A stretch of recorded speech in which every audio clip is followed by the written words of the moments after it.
அதிகாரங்கள் மொத்தம் 1330 குறள்களில் இப்பாரினை அளந்து இவ்வுலகிற்கு இன்றியமையாத பொதுமறையை இயற்றித் தந்த தமிழ் தாயின் தலைமகன் வையத்துள் வாழ்வாங்கு வாழ்ந்த தெய்வப் புலவர் திருமகனார் திருவள்ளுவர்.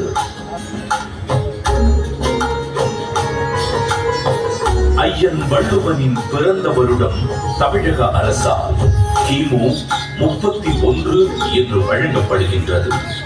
சென்னையின் மயிலாப்பூரில் வாழ்ந்ததாக கருதப்படும் இவர் காவிரி பாக்கத்தை ஒட்டி வாழ்ந்து வந்த மார்க்செய்ன் என்பவரது மகள் வாசுகியை மணமுடித்தார் என்றும் கூறப்படுகின்றது.